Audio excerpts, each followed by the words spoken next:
microfinance is not good or bad by itself. It's just an instrument, a tool. It depends on how people, how professionals, how MFIs use it. So it could be an important tool for build a better society, or it could be just an instrument for exploiting people and got profits.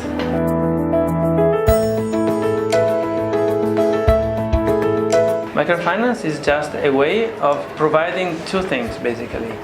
Credit, that is cash, capital, to those people who want to start up or enhance a business, and services.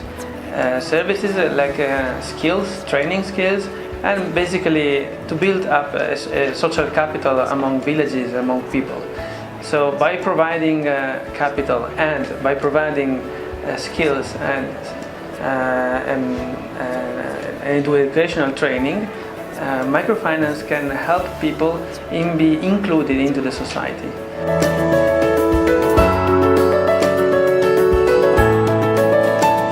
Key role, as long as most of the people, more than 20-25% of people is living below the poverty line, and microfinance is targeted to people who live at the bottom of the pyramid.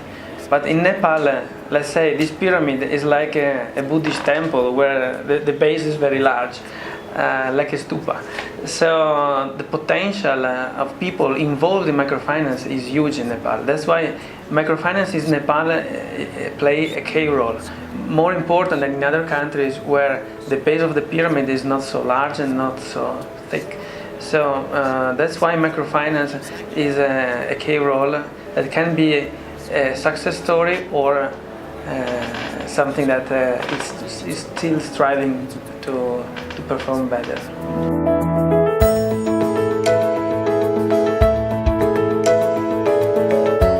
Yeah, and how maybe it's more important than if it is a good instrument, because commercial banking typically requires that people has to go to bank. Let's say it's a branch-based model. Microfinance, on the opposite, is let's say a door-to-door model. So it's the bank that goes to people. As long as rural people are spread into countryside where branches, I think, that will never be present.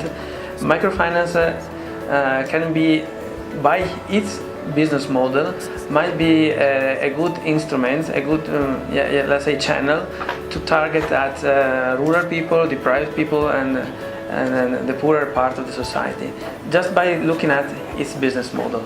After that, of course, it requires different skills, different technicalities in order to manage how to provide credit and services to rural and, let's say, less educated, with less literacy people, but this is another story.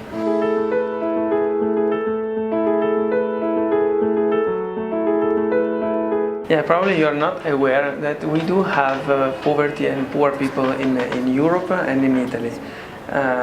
Let's say only in Italy, roughly 11% of people live below the poverty line, and that means we have millions of residents, because we are 60 million roughly. So 10% is 6 million. I guess it's almost all the entire Kathmandu city are poor. That means they cannot afford the basic consumption needs. And this is not only for Italy. Ultimately, the root of this such a spread poverty is that we are our society is a fully market-based society. With no cash, you get nothing. In Nepal it's slightly different, because at least you have your family, your neighborhood. There is a social capital. In Europe we do not have social capital. We fully are based on capital, cash capital, so that if you don't have cash, you are excluded by the society. You are no other safety net. That's why microfinance could play even also in Europe a key role. Of course, the business model is totally different. because as long as we do not have social capital, we do not have, let's say, the guarantees provided by your neighborhood, your family, even our family. Compared to your concept of family is totally different. For us, the family is just a father and mother and one son. That's the family. For you, family is a larger concept. So the challenges in Europe is who is going to provide the guarantees to people who has nothing to pledge to banks. Here comes our institutions, our let's say sovereign banks or financial institutions set up at European Union level in order to provide guarantees to individuals that otherwise has nothing to pledge to guarantees to banks.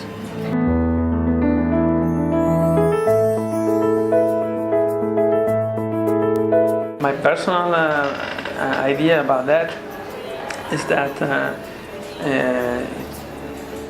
nowadays growth is no longer the driver of prosperity. Of course, at the beginning, you need to growth in economic business in order to get the minimum standards required for living: access to water, access to food, a safe house, a security. But after that, growth has more side effects, negative effects than positive one. So as long as microfinance is working to fostering economic development, or a better standard living, I prefer to see microfinance in this way. Here comes the need to embed into this business also environmental impact, environmental effect. So let's say, for example, agricultural farming is no longer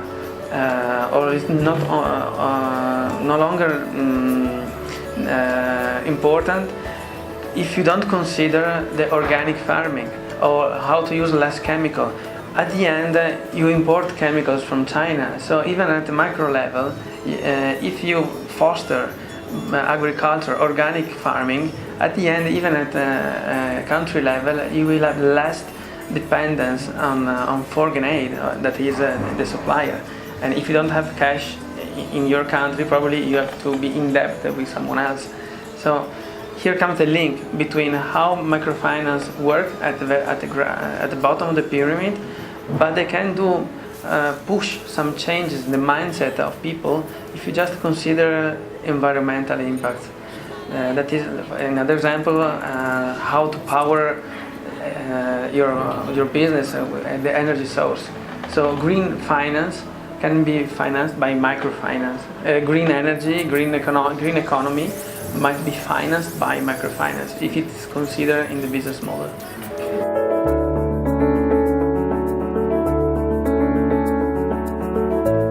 I started saying that microfinance is not good or bad. So even students, are some students that are willing to do something good in the society, and others that are willing to gain a good salary and a nice house, and to gain a smart careers. But behind of that, inside of the values of these students might be what will be the result of my job. So if you consider that within your job there might be positive or negative impacts, I would just say that microfinance can be a tool to change the society in a better way.